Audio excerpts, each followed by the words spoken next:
Pessoal, vamos para mais uma rodada, dessa vez, de direito penal. Adendo desde já. Como nós vamos fazendo a correção progressivamente, direito penal, em razão da sua importância, serão 50 questões.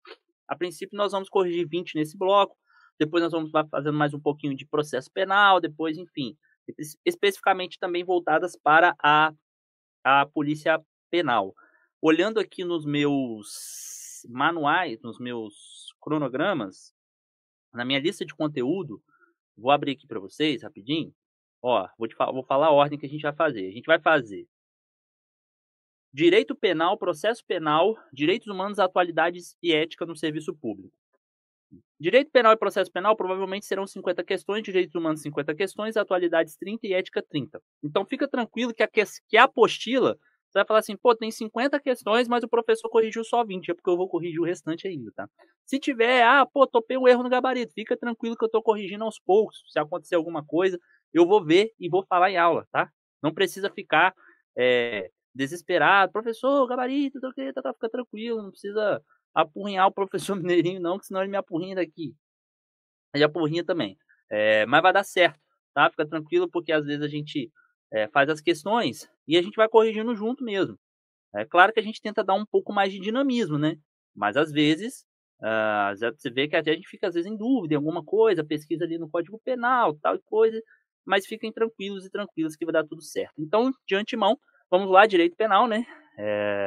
Já segue no Instagram, @professor Hélio Martins. Se você estiver estudando para a Polícia Penal, clica no link que está na bio. Tem uma lep bisurada lá, talvez pode te ajudar nessa empreitada da Polícia Penal. Eu acho que vai dar muito aprovado da Comandos. Enquanto vocês passarem e estiver lá na posse, não esqueçam dos meros mortais. Sempre manda uma mensagem pra gente, marca a gente no Insta, marca Comandos. Brasil, vamos lá então.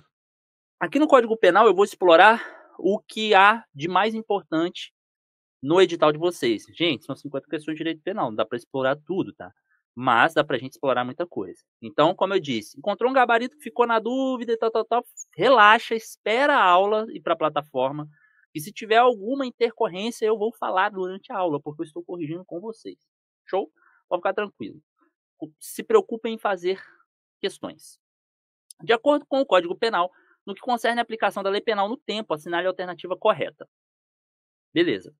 A lei posterior que de qualquer modo favorecer o agente aplica-se aos fatos anteriores, desde que não tenha havido condenação transitada em julgado. Errado. Aqui nós estamos falando da novatio legis in melio. Eu adoro direito penal, né? Adorar somente a Deus. Gosto de direito penal, porque é a minha especialidade, né? E querendo ou não, a gente trabalha muito com isso, então eu tenho que ser muito bom nisso, né? A gente tem que estudar muito teoria do crime.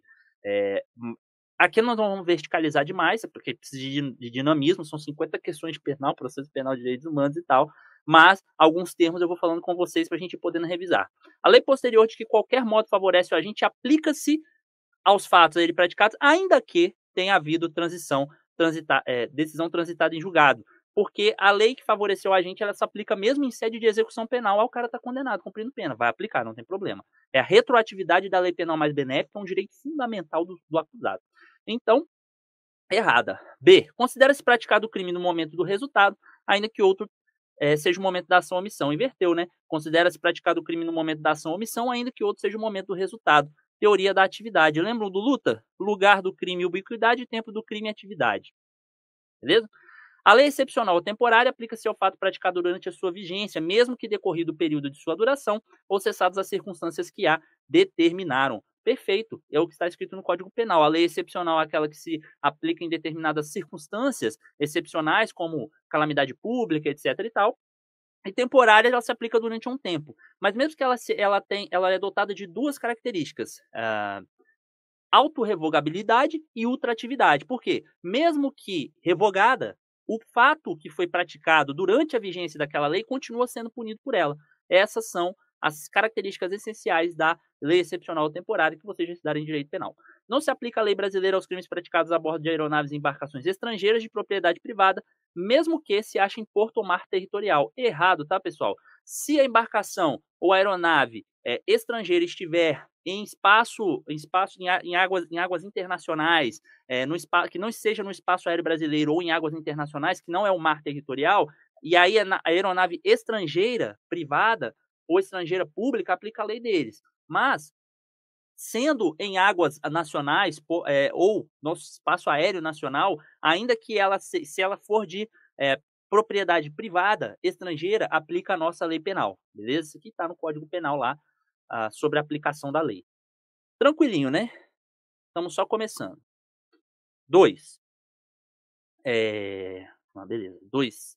No que tange à extraterritorialidade da lei penal brasileira, qual dos crimes abaixo se enquadra na hipótese de extraterritorialidade incondicionada? Ou seja, a lei vai se aplicar ainda que o agente tenha sido absolvido ou condenado no estrangeiro. Parte da doutrina fala que isso aqui é uma exceção ao princípio do ne bis e idem. Idem, ou seja, há a possibilidade de dupla punição pelo mesmo fato. Porque se é extraterritorialidade incondicionada, significa que, independente de qualquer condição, eu aplico a lei brasileira aos crimes praticados no estrangeiro, ainda que ele tenha sido absolvido ou condenado, ainda que ele tenha sido condenado lá. Então eu vou puni-lo, ele vai ser punido no estrangeiro e pode ser punido no Brasil também. É uma exceção ao ne bis in idem do Código Penal, segundo a doutrina. Crime praticado por brasileiro no estrangeiro. Nesse caso aqui, a gente precisa de condições. Crime de genocídio, quando o agente for brasileiro ou domiciliado no Brasil. Pelo seu grau de importância no crime de genocídio, lá no artigo 7º do Código Penal, a gente tem uma hipótese de aplicação da lei penal, independentemente de onde esse crime aconteça. O restante é tudo crimes de extraterritorialidade condicionada. Crime praticado em aeronaves brasileiras de propriedade privada, quando em território estrangeiro e não sejam julgados. Crime cometido por estrangeiro contra brasileiro fora do Brasil. Essas questõezinhas pegam a gente pra caramba, né, cara? Porque a gente deixa o artigo 7º muito de lado. Então, sujeitos à lei brasileira, embora cometidos no estrangeiro, os crimes contra a vida ou liberdade do presidente, patrimônio ou fé pública da União e das demais entidades e entes da administração pública, contra a administração pública contra a administração pública por quem estava ao seu serviço e de genocídio. Essa extraterritorialidade incondicionada. Os crimes que, por tratado da Convenção ao Brasil, se obrigou a reprimir, praticados por brasileiro e em aeronaves e embarcações. Então, no caso do inciso 1, que é vida ao presidente, contra a vida ou liberdade do presidente, contra o patrimônio ou fé pública da União e das suas entidades, dos estados, DF, etc., contra a administração pública e de genocídio, é incondicionada. No caso do inciso 2, que nós temos os crimes que, por tratado ou convenção, o Brasil se obrigou a reprimir, os praticados por brasileiro e os praticados em aeronaves ou embarcações brasileiras, mercantes ou de propriedade privada, quando em território estrangeiro e aí não sejam julgados, é a hipótese de extraterritorialidade condicionada. Pois, para que ele seja punido, nós temos as condições do parágrafo 2º, a linha A, B, C, D e E. Show? Incondicionada, condicionada, e nós temos a extraterritorialidade, que a doutrina chama de hipercondicionada, que a lei brasileira aplica seu crime por estrangeiro contra brasileiro fora do Brasil, se reunidas as condições do parágrafo anterior, ou seja, do parágrafo 2º, não foi pedida ou foi negada extradição e houve requisição do ministro de Justiça. Isso aqui é doutrina básica, tá? A gente tem que saber. Não tem muito que a gente comentar aqui, não. Doutrina básica. Pode cair doutrina na minha prova? Isso aqui é doutrina, né? Não está escrito lá o que é condicionada ou incondicionada. Está te falando quais são as condições, mas essa classificação é doutrinária. Condicionada, incondicionada e hipercondicionada. 3. Sobre a relação de causalidade e a relevância da omissão, conforme o Código Penal, assinale a alternativa correta. A omissão é penalmente relevante quando o omitente, ainda que não pudesse agir, devia fazê-lo para evitar o resultado. Errado. O artigo 13, parágrafo 2º do Código Penal prevê a omissão. A omissão é penalmente relevante quando o omitente podia agir, quando o omitente podia e devia agir para evitar o resultado. Então, nós temos duas condições para a omissão ser penalmente relevante, que aí nós teremos o crime omissivo impróprio, ou chamado crime comissivo por omissão. O cara, ele vê uma criança se afogando na praia e ele acredita que ele não deve salvá-la porque ele é o seu filho. Aí a gente pode até entrar naquela questão de exclusão da culpabilidade, mas esquece isso agora. Então ele praticou um crime comissivo por omissão, que seria, ele praticou um crime de homicídio na sua modalidade imprópria, omissivo impróprio. Ele permitiu que uma criança se afogasse, supondo que ele pudesse agir e devia agir. Suponha que ele fosse um guarda-vidas, mas ele achou que ele não deveria salvar, né? Aquele exemplo clássico da doutrina. Então, artigo 13, parágrafo 2º do Código Penal. Considera-se causa o resultado sem o qual a ação ou omissão não teria acontecido. Considera-se causa o resultado, sem o qual a ação ou omissão não teria ocorrido. Não quer dizer aqui, peraí. Considera-se ação, né? Considera-se ação. Considera-se causa, ação ou omissão, sem o qual o resultado não tivesse ocorrido. Considera-se causa o resultado sem a qual a ação ou omissão não teria ocorrido. Perdão. É isso aí, ó. Considera-se causa a ação ou omissão. A ação. Caramba, esse aqui até me pegou também, ó. Considera-se causa a ação ou omissão sem a qual o resultado não teria ocorrido. Então, não considera-se causa o resultado. O resultado é proveniente da causa. Só inverteu as bolas aqui, tá? Então, considera-se causa a ação ou omissão sem a qual o resultado não teria ocorrido. Então, a causa é sem ação ou omissão sem a qual o resultado não teria ocorrido. E não é considera-se causa o resultado sem a qual a ação ou omissão não teria ocorrido. Considera-se causa, ação ou omissão sem a qual o resultado não teria ocorrido. Eu tenho que avaliar se aquela ação ou omissão do agente possibilitou a ocorrência do resultado. É também chamada teoria da equivalência dos antecedentes causais ou teoria da conditio sine qua non. Ou seja, causa é aquela condição sem a qual o resultado não teria ocorrido. Por isso que fala causa é a ação ou omissão, é o agir ou não agir que contribuiu para o resultado criminoso. Por isso, causa é a ação ou omissão sem a qual o resultado não teria ocorrido. Aqui inverteu as bolas. A superveniência de causa relativamente independente exclui a imputação, ainda que por si só não tenha produzido resultado. Ainda que por si só tenha produzido resultado. Eu não vou entrar naquela parte de concausas e tudo mais aqui, porque a gente vai ficar muito tempo falando sobre isso, né? Então, deixa para depois. Deixa para vocês revisarem penal, isso aí. O dever de agir para evitar o resultado incumbe a quem, com seu comportamento anterior, criou o risco da ocorrência do resultado. Beleza. Letra D está lá no artigo 13, parágrafo 2º do Código Penal. Tranquilinho. 4. Com base na parte geral do Código Penal, a respeito do crime consumado e tentado, é correto afirmar: o crime consumado ocorre quando a gente realiza um núcleo do tipo, respondendo pela tentativa se a consumação não ocorrer por circunstâncias alheias de sua vontade. Perfeito, conceito do Código Penal. Salvo disposição expressa em contrário, pune-se a tentativa com a pena correspondente ao crime consumado, diminuída de metade a 2/3. É de 1/3 a 2/3. Decore essa fração aqui. Não se pune a tentativa quando, por ineficácia relativa do meio, é absoluta, ou por relativa impropriedade do objeto, é absoluta, é impossível consumar-se o crime. Crime impossível não caracteriza a tentativa. E a absoluta impropriedade do meio do objeto, ela precisa ser a impropriedade do meio, a ineficácia do meio e impropriedade do objeto, ela precisa ser absoluta e não relativa. O crime é tentado quando, iniciada a execução, a gente desiste voluntariamente. Errado. Desistência voluntária é diferente de crime tentado. Inclusive, a desistência voluntária, segundo a doutrina, é uma causa de atipicidade da tentativa, ou seja, ela exclui a tentativa. Há crime, mas há uma desistência voluntária e um benefício. Beleza, então. 5. A respeito das causas de exclusão da ilicitude, é incorreto afirmar o seguinte: o agente que em estado de necessidade excede culposamente responderá pelo excesso, mas com a pena do crime diminuída de 1/3 a 2/3. Excede. Vamos lá, o excesso, né? Excesso. Há a possibilidade do excesso doloso ou culposo. Só que nesse caso,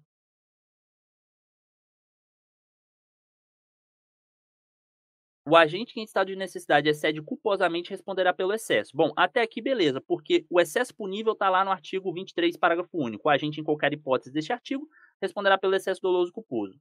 Só que no caso de estado de necessidade, embora seja razoável exigir-se o sacrifício do direito ameaçado, a pena poderá ser reduzida de 1/3 a 2/3. A verdade é que, se ele excede culposamente, ele responderá pelo excesso, mas não com a pena diminuída. Porque ele confundiu o excesso com o estado de necessidade quando você sacrifica um objeto. Porque o estado de necessidade é o seguinte: você sacrifica um objeto de menor valor para salvar um de maior valor. Mas se você sacrificar um objeto de maior valor para salvar um bem de menor valor, aí você pode responder pelo crime, só que com a pena reduzida de 1/3 a 2/3. Então, ele confundiu o excesso punível, que é o artigo 23, parágrafo único, com a redução de pena do artigo 24, parágrafo 2º do estado de necessidade. Eis aí o motivo do erro da questão. Beleza? Eis o motivo do erro da questão. Então, por isso, nós estamos procurando a incorreta, é a letra A. Considera-se em estado de necessidade quem pratica o fato para salvar-se de perigo atual, que não provocou por sua vontade, por direito próprio à lei, cujo sacrifício não era razoável se exigir, conceito do Código Penal, o agente de segurança pública que repele agressão ou risco de agressão à vítima mantida refém durante a prática de crimes age em legítima defesa, beleza, tá certo. As causas de exclusão da ilicitude são o estado de necessidade, legítima defesa, o estrito cumprimento do dever legal, exercício regular do direito. Show de bola também. Tranquilo. Entenderam o erro da A lá? Confundiu? Dá uma olhada naqueles dispositivos que vocês vão entender melhor também. 6. De acordo com o artigo 18 do Código Penal, o crime é considerado doloso e culposo, respectivamente, quando doloso, o agente quis o resultado ou aceitou o risco de produzi-lo, ou seja, dolo direto ou eventual. Ele aceita o risco e não se age indiferente à produção do resultado. Culposo, quando deu causa ao resultado por imprudência, negligência ou imperícia. Beleza. Vamos descartar o resto? Doloso, quando a gente quis o resultado e não assumiu o risco de produzi-lo, ele tem que assumir o risco. Culposo, quando deu causa ao resultado por omissão de cautela necessária. Pode ter até o crime de omissão de cautela lá do artigo 13, né, da Lei 10.826, mas esse não é o conceito do Código Penal. Doloso, quando a gente previu o resultado, mas esperava sinceramente que ele não ocorresse. Nesse caso, nós temos a culpa consciente, então nada a ver. Culposo, quando o resultado decorre de inobservância de regra técnica. Inobservância de regra técnica de profissão pode ser uma espécie de imperícia, mas não se confunde com a culpa. Doloso, quando a conduta é direcionada a um fim ilícito, até aqui tudo bem, mas você tem que ter o fim de ilícito de quê? De praticar o crime previsto no Código Penal. Então, isso aqui está incompleta, embora não esteja completamente inadequada. Culposo, quando o fato não constitui crime mais grave e resulta de imperícia ou negligência. Não há essa necessidade de caracterizar um crime mais grave. Vai ser culposo quando há quebra de um dever objetivo de cuidado, mediante imprudência, negligência ou imperícia. Esse conceito de quebra de um dever objetivo de cuidado não está previsto no Código Penal, mas está previsto na doutrina.